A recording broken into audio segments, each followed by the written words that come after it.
Yo hello guys, kembali lagi bersama gua Dwi yang tentunya di Ngacapruk Film cuy.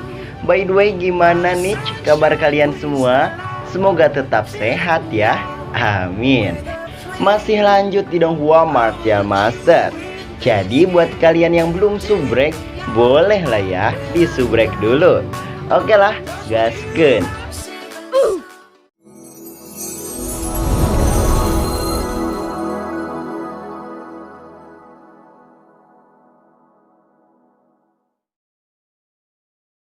Lanjut dari episode kemarin, selama beberapa kali orang-orang di sana didiskualifikasi, mereka kembali digantikan oleh orang-orang baru.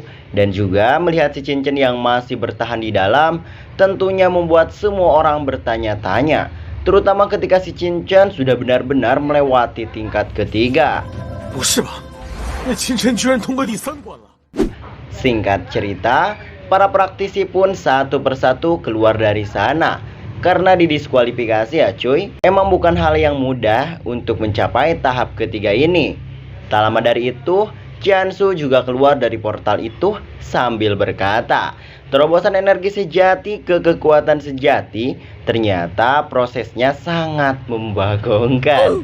Dan dia pun terlihat memiliki pemahaman baru saat dalam penilaian. Lalu tanpa basa-basi, Jiansu pun akan melakukan terobosan, diikuti dengan beberapa orang yang mengikuti jejak Jiansu itu. Kembali ke ujian, di dalam sana seharusnya tersisa di Tianyi, Hu Tiandu, dan Leng Wushuang.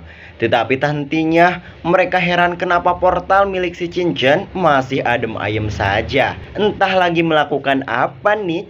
Dan singkat cerita, portal mereka semua sudah mencapai tingkat kelima.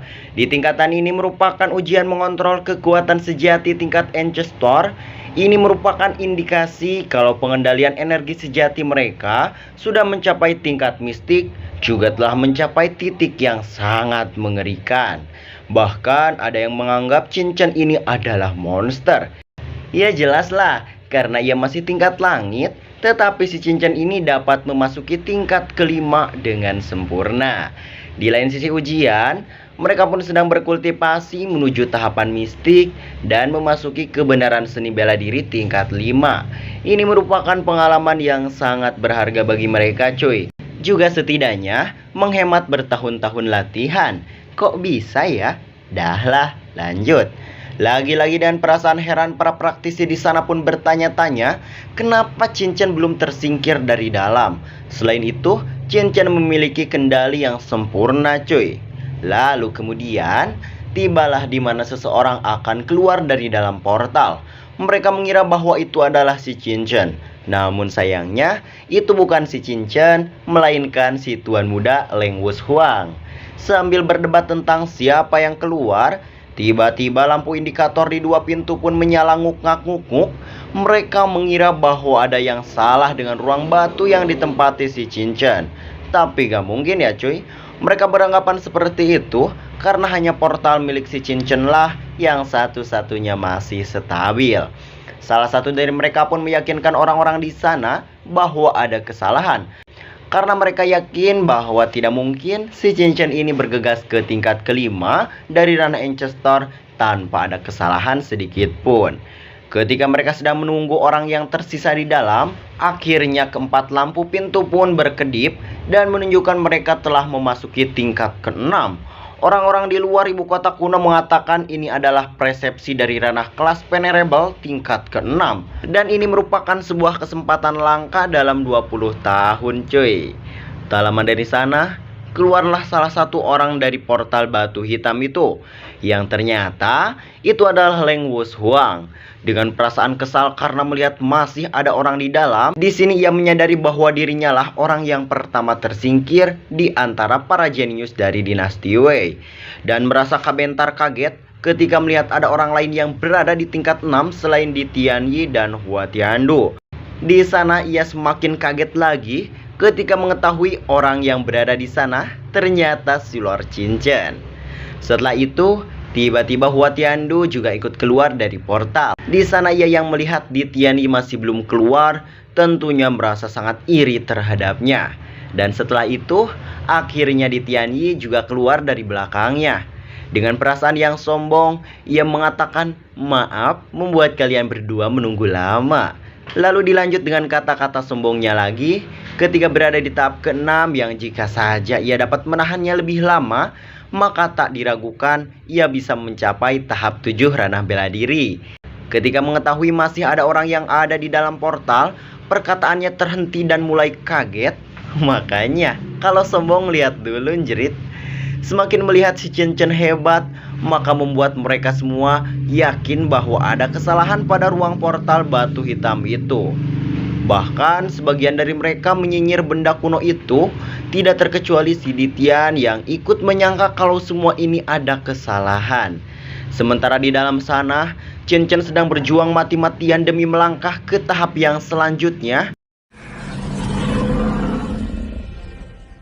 By the way, di sini si Chen sudah mencapai tahapan tingkat 8 dan selanjutnya adalah ranah Kaisar Bela Diri 9 Surga. Anjay, keren bro. Tanpa banyak bacot, ia pun akan melangkah ke ranah tersebut.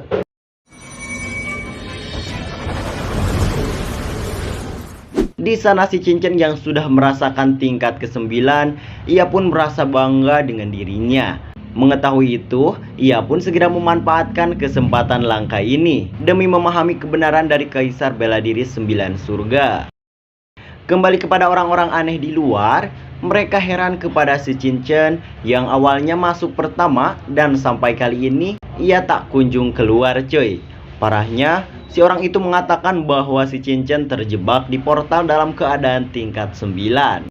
Tak lama si Chen akhirnya keluar juga. Di sana ia keluar dan langsung melakukan terobosan pada tingkatannya. Yap, yaitu tingkat 9 cuy. Keren kan?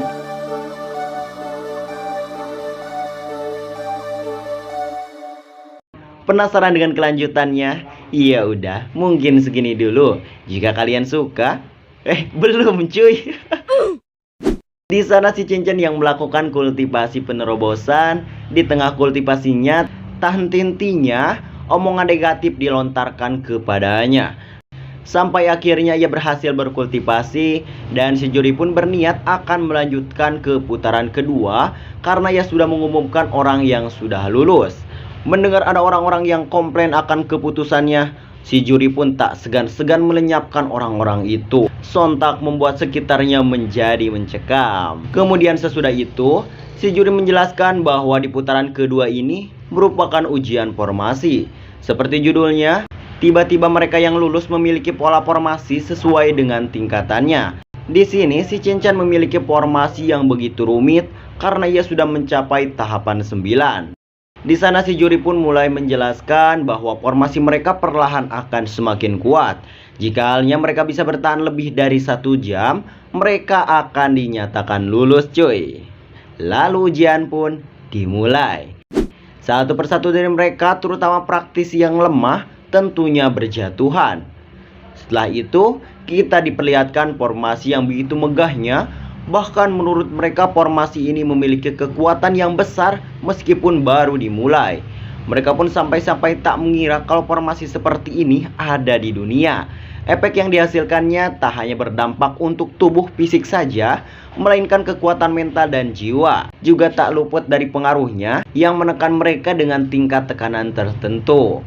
Di sana si Chen mempunyai pendapat kalau hal ini seperti semacam metode kultivasi karena tekanan formasi ini menurut si Chen tidaklah tajam. Tetapi jika menerimanya dengan hati-hati, tak hanya tak akan menyebabkan kerusakan pada tubuh, bahkan bisa saja memperkuat kekuatan mental, jiwa, dan juga tubuhnya sendiri. Mengingat tubuh suci abadinya telah berkembang ke tingkat 2, maka akan bagus jika menggunakan formasi ini untuk berlatih. Setidaknya bisa membuat perubahan pada tubuh suci abadi yang jag-jaguar ringkasnya. Lalu di sisi lain, mereka yang terdampak oleh tekanan itu melihat si Chen tak kuat menahan tekanan formasi ini.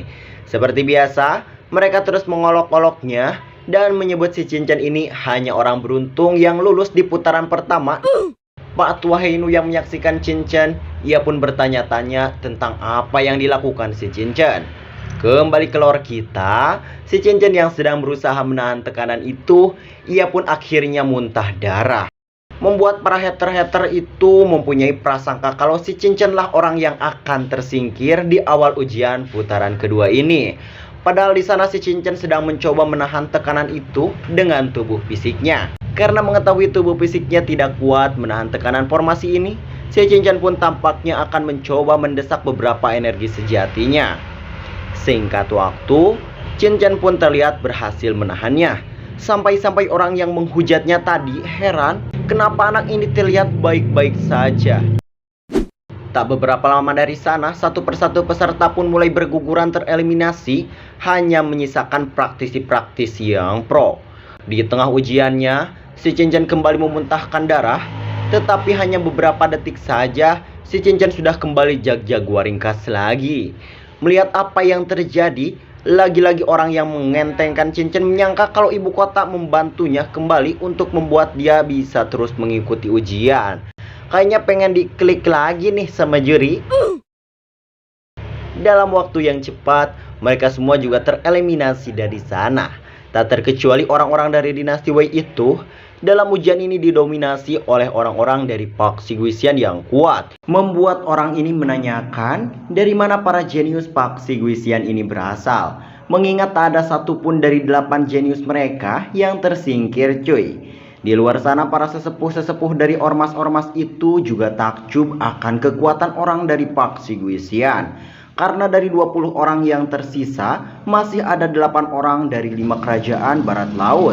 Salah satu sesepuh pun menjelaskan sekali lagi kalau juri ibu kota sudah berkata dengan sangat jelas bahwa para praktisi muda akan terus ditekan oleh kekuatan tertentu sesuai umur mereka. Contohnya si Cincin dan beberapa orang lainnya umurnya berusia 15 atau 16 tahun. Tentu saja tekanan untuk mereka jauh lebih kecil daripada para jenius lainnya. Nah, ini baru adil cuy. Karena adil itu bukan sama rata ya cuy.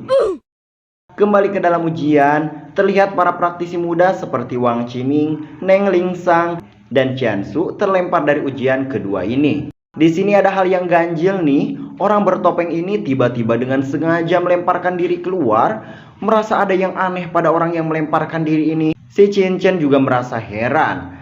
Setelah banyak yang keluar, ujian ini pun hanya tersisa murid-murid yang jenius saja. Tetapi sayangnya, mereka juga perlahan mulai lelah. Dan memang benar saja, Tiandu yang sudah tak kuat menahan, ia pun ngejengkang keluar arena. Diikuti juga dengan Tuan Muda Leng yang terlempar juga. By the way, orang sekelas ini juga udah kelempar nih. Gimana keadaan si Cincin ya? Selang beberapa detik dari keluarnya si Tuan Muda Leng, Ditiani juga ikut keluar dengan keadaan tertawa sambil merendahkan mereka. Lalu debat kusir untuk yang kedua kali selama putaran ujian, ia pun kena mental lagi. Karena bukan dia orang yang terakhir keluar, melainkan part ini sudah bersambung. Nanggung banget.